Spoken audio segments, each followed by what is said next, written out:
Good morning and welcome to Breaking the Rules. I'm your host, Ray Lowe, and by the way, I'm also the luckiest guy in the world. And we're going to bring on later on the happiest guy in the world. So this is going to be a really interesting show.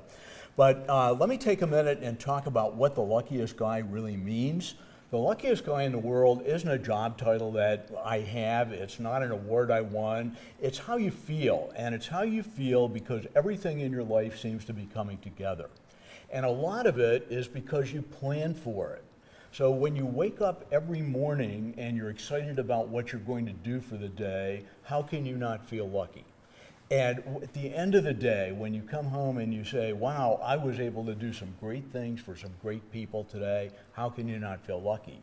And finally, the perceived value that you get when people actually come to you and say, wow, I really appreciate what you did for us today, how can you not feel lucky? So I'm here today with my co-host, Casey Dempster. And Casey, good morning. Good morning, Ray. And I want to mention that our show's called Breaking the Rules. And the reason we call it that is because life is about change. And whether you like it or not, whether you're comfortable with it or not, it's going to happen to you several times, if not more. And I have a quote from a man named Max Dupree that says, we cannot become what we want by remaining what we are. And I think what he's telling us is that you have to embrace the change. And so our message is that change is going to happen, but just because things have always been done a certain way doesn't mean that you have to continue doing them that way if that's not fitting in with who you are and where you want to go and what you want to do. So we have a lot of people that we've talked to who have redefined themselves, and they go about it in all different ways, and I think that's one of the things we're going to talk about today. And we have one that reinvented himself many times today. Okay, now do you have any quotes for us today? Well, I gave you one, but I have several more. I knew you did, okay. So why don't you give all them right. to Well, us? we're going to go to, this is from George Bernard Shaw, famous writer. Life isn't about finding yourself. Life is about creating yourself. So again, we have to take control of our lives. You can't just be reactive. You have to be involved and be proactive. And my next quote is from somebody you all might have heard of, Jane Fonda. And she says, it's never too late to start over. Never too late to be happy. And so if you find that you're in a place in your life that you're not happy with, then you've got to do something about it. You can't just wait for something to happen. You have to take control. Okay, now we have the perfect guest today. We have Ed Eisen. Ed, welcome to our show. Thank you. And you had a journey to get here today, but you've been on a journey all your life. So Ed is one of the people who is reinventing himself. So why don't you talk for a minute about that, and then we're going to go back into your background a little bit, and then we're going to get into some unbelievable stories that you have. Yes, Ray, I've been reinvented 5 times. Five acts. I started out as a disc jockey. I was a teenager. I had more holes in my resume than a slice of Swiss cheese as a DJ. So then I went into broadcasting. That was so-so. Then I went into journalism. That was great. That turned out to be my passion. Problem was, I was a very poor journalist. Then I went into public relations. I didn't like it. And then I went into television. I became a TV producer. And today, in the 5th act of my life, I'm a motivational speaker. And I'm the happiest guy in the world. Cool. So you went through this process. So obviously, not everything worked out, but you never gave up, right? Never gave up. Okay. I fell down a lot of times, but like that commercial you hear, I fell down and I can't get up. I was the guy who fell down and did get up. Okay. Yeah, and that's an important point for people, is not to be afraid of failure, not to not do something because you're afraid to fail. Right. Sometimes failure is what makes you grow if you take it from the right perspective. Okay, now you did a couple of things, and let's go into some of them. So you were in the PR business for a long time. Yes. And you represented some absolutely fascinating people. So tell us a story, Ed. Okay. At one point, when I was a spokesperson for not one but two popes, when the 41st International Eucharistic Congress had ended, there was a story about my work in the Philadelphia Inquirer. And that newspaper was brought to the Philadelphia Detention Center, and one Saturday morning, I get a call from a man who identifies himself as Ralph Morturano. Turns out Ralph Morturano was the top guy of the Philadelphia Mafia. And he said, I read about you in the Inquirer. And he said, I have a son who's a pretty good writer also. And he's been named Prisoner of the Year. And he's written a book about life in the Mafia. We will make you an offer you can't refuse if you represent George. If you represent George Morturano. Take the book to Hollywood.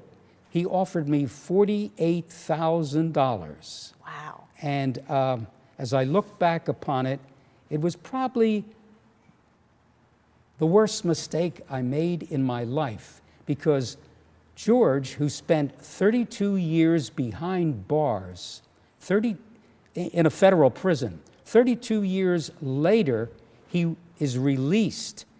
And he's released based on the fact that he helped hundreds and hundreds of prisoners, taught them to read, rehabilitated themselves, wrote 3 books on his own, and his attorney, after 32 years, got him out of a federal prison in Florida. So I look back and I think of regrets. That's probably one of the big regrets of my life. Not that I didn't take the $48,000 that I was offered, but that I didn't represent the Mafia.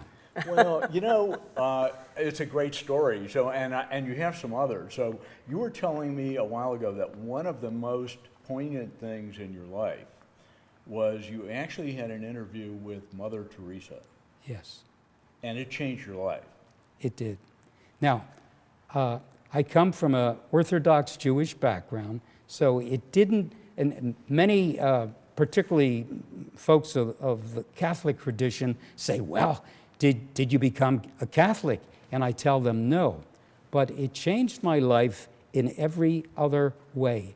It changed the trajectory of my career path. I, at that time, was in public relations. And for a lot of reasons that we don't have time to go into, I wanted to get out of it. And one of the things Mother Teresa said to me is, you've got to have a purpose. Do you have a purpose in your life? And in public relations, you work for all different clients, law firms, accounting firms. It could have been the Mafia, whatever. But I didn't have a purpose, and I didn't really care about these people we call it flacking for as a PR person. And what I really missed was the newspaper business, was being a journalist. And I had to figure out a way, after 32 years in public relations, how to cross the street and get back into the fourth estate, journalism. And that turned out to be a very tough road, but I succeeded. Okay. Now, we were talking about purpose. Now, today, you're reinventing yourself again, okay? And your mission is to go on out and talk to people and get them to live life, I think, okay? Yeah, So what is that purpose now as you best defined it, and how are you going about doing it? Well, I talk to many, many different audiences. I talk to kids in college. I talk to retired people. I talk to the average Joe at meetings at libraries. I talk at churches. I talk at corporations. And the people that I meet and the people that come to many of these talks, one of it is called From Caterpillar to Butterfly. How can I change from where I am in this little tiny box to really being what I should be. And what I'm finding is so many people are sad, they're depressed, they can't find themselves. I'll give you a perfect example. A woman who lost her husband, she happens to be related to my wife and me, and she came out to hear one of these talks. And we specifically invited Ina to come out because we thought she's so sad, she's so depressed, that the talk would change her. The talk would, as it does for other people, transform her. It did not. Ina, like so many people I've met, is in what I call, think of your car. She's stuck in neutral. She's stuck in neutral. And so many people are. They want to change, but they can change. And I believe you can change yourself, but I can change you. True. That's very true. And that's the thing that I am aware of as I talk to different groups. You can talk and talk and talk. People come over and say, wow, I was really moved by that. But, you know, Ina said she was moved too, but she hasn't changed. And that's so sad. Some people just simply can change. Okay. But you are out there, and you know, one of the things that I've just learned about you is that you learn as much from giving these presentations as you probably teach people, because you just light up over these things, don't you? I do. Okay. I do. All right, Casey, you came up with another question, and it was based around Martin Luther King. Yes, I think that you had a topic about Martin Luther King. I think we need to go to a break for a minute or two. So think about it, and when we come back, we're going to pick your brains. Sure. Great. That's when Fast Signs recommended fleet graphics. Yeah, now business is rolling in. Get started at fastsigns.com.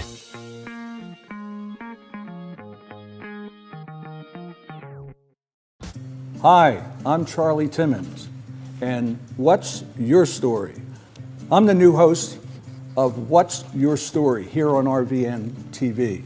Stories fascinate us, and each week my guests will share their journey, from clarifying their superpowers to pivoting their journey to creating the impact that they're trying to make in their world. I'll make conversations authentic, with insights and practical advice that you can apply immediately. So join me at 12:30 p.m. East each Friday here on RVN TV. And start your weekend on a positive up note. When did you see the sign? When I needed to create a better visitor experience. Improve our workflow. Attract new customers. That's when Fast Signs recommended fleet graphics. Yeah, now business is rolling in. Get started at fastsigns.com.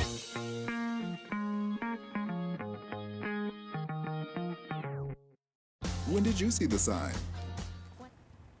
Okay, welcome back, and we're here with Ed Eisen, and Ed has a lot of credentials over here. There's a lot of things he did, there are a few things he didn't do, but boy does he have stories. And you know, when you look back at your life and you've had these opportunities to meet people, okay, so I have one I want to get in, and I know Casey's got about 100 questions over here, but Joe Frazier, you actually have one of his gloves, don't you? I do indeed, and on the glove it says, "To Ed Eisen, Boogie Boogie," Joe Frazier.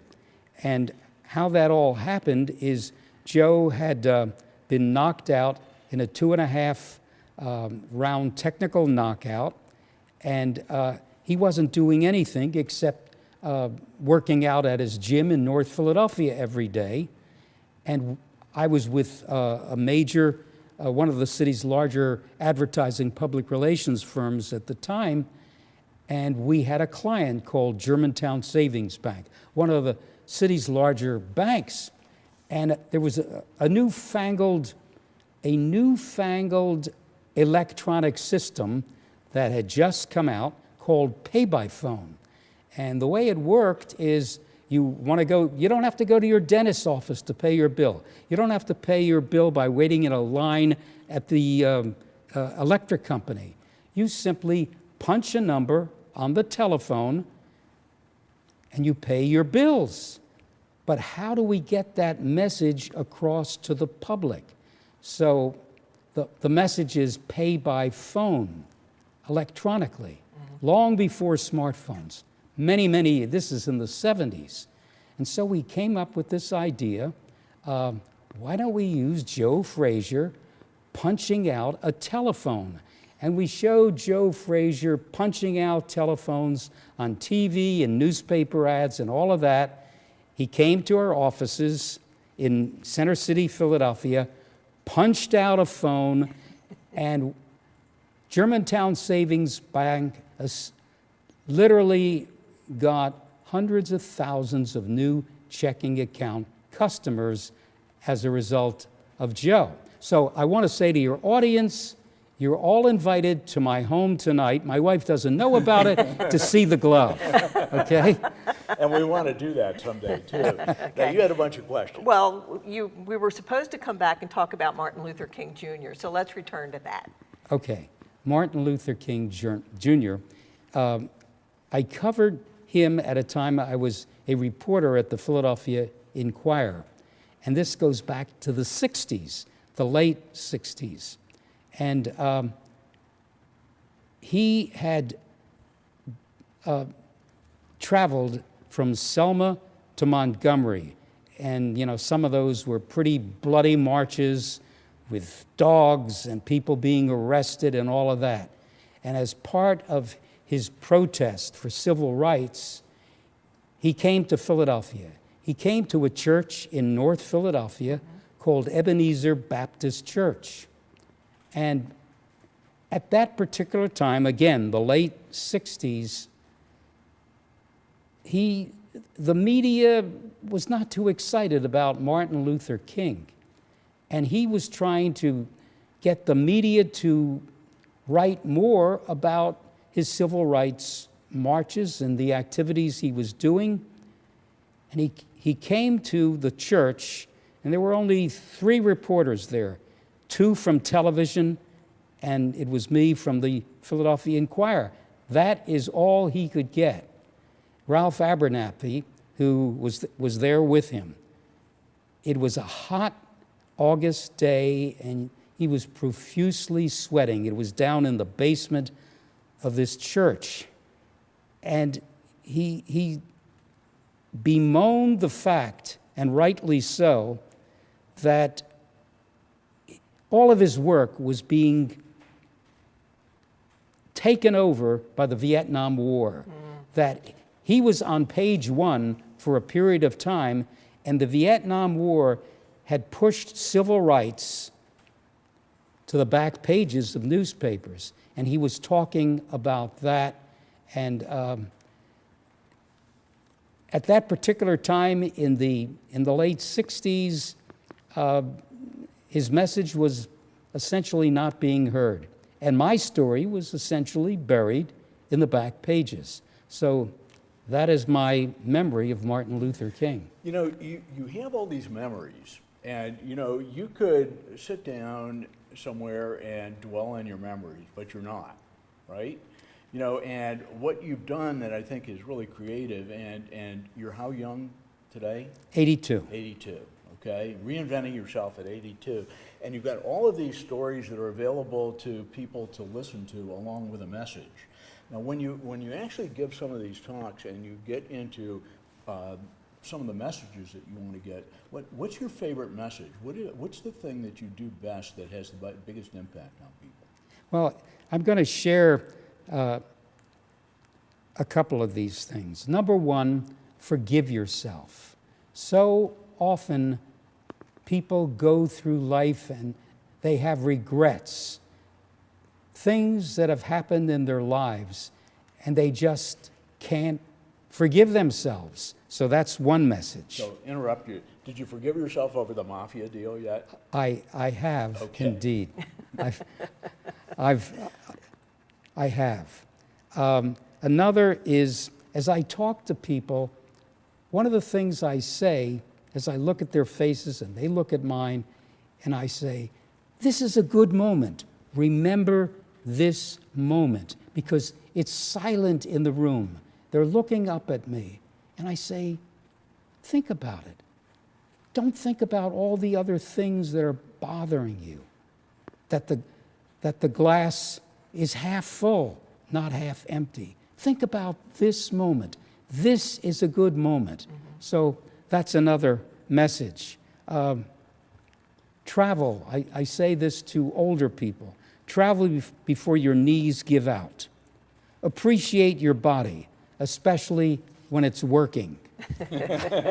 and you know, other messages are like that. The thing about appreciating your body, you know, I'm moving through my generations, my decades, and it's always I catch myself by surprise when I realize that I can't necessarily do some of the things that I used to do.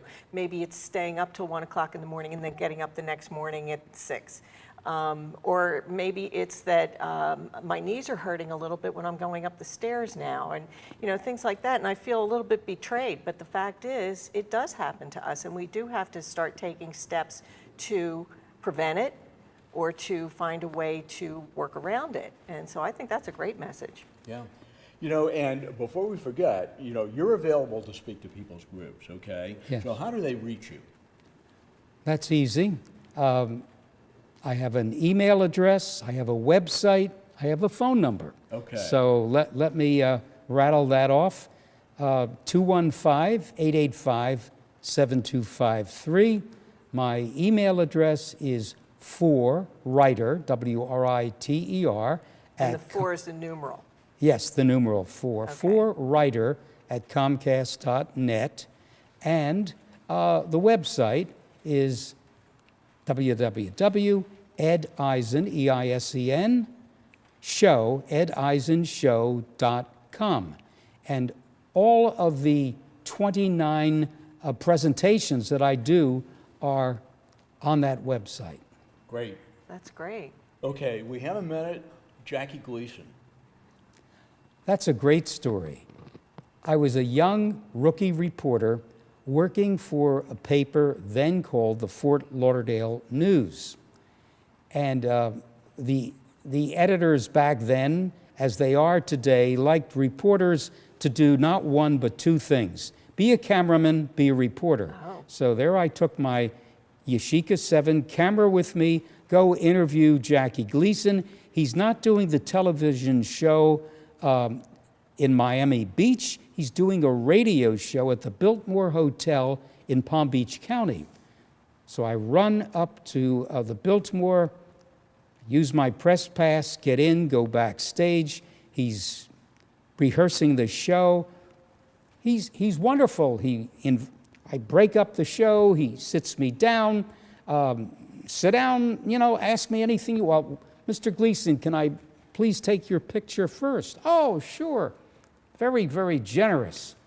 So I stand there in front of him with my Yashica 7 camera, and back in those days, this is the 60s, you know, you'd put a bulb in the camera, the bulb would go off, and then you'd put another bulb and another bulb. I press the shutter, nothing happens. I press the shutter a second time, nothing happens. A third time, you know, it's dark in the rehearsal room, it's backstage. And he says to me, the most humiliating moment of my life as a rookie, as a journalist, in my entire life, working 18 years as a journalist, get out of here. And he actually ordered me off the stage, and I went back to the Fort Lauderdale News, no pictures, no story. So it was pretty humiliating. Yeah. Amazing. So But I bet it was a good lesson for you. it was. Okay. Use a different camera. We're about out of time, and again, I want to get back to the fact that you are available to talk to groups, okay? And your presentation is built on these stories, and on the themes of how you move ahead when you're in your 80s and you've got life ahead of you, and don't give up, and all of these great things. Do you have anything that you need to close? Well, I would like to repeat something that I said a few moments ago. People are looking, so often I find people looking at the dark side, like my sister-in-law, Ina. And I would like to say to these people, indeed, remember, the glass is half full, not half empty.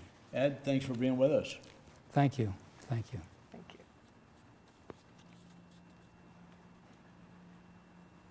And I needed to create a better visitor experience. Improve our workflow. Attract new customers. That's when Fast Signs recommended fleet graphics. Yeah, now business is rolling in. Get started at fastsigns.com.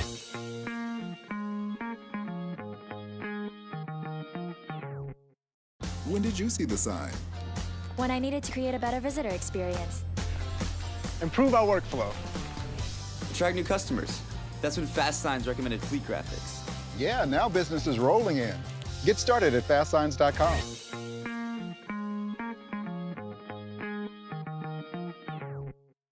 When did you see the sign? When I needed to create a better visitor experience. Improve our workflow. Attract new customers. That's when Fast Signs recommended fleet graphics. Yeah, now business is rolling in. Get started at fastsigns.com.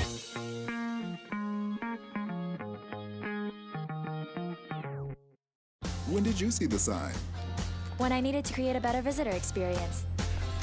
Improve our workflow. Attract new customers. That's when Fast Signs recommended fleet graphics. Yeah, now business is rolling in.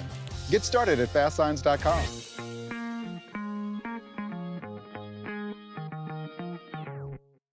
When did you see the sign? When I needed to create a better visitor experience. Improve our workflow. Attract new customers.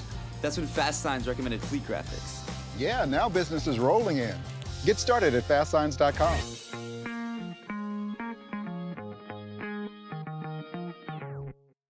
When did you see the sign? When I needed to create a better visitor experience. Improve our workflow. Attract new customers. That's when Fast Signs recommended fleet graphics. Yeah.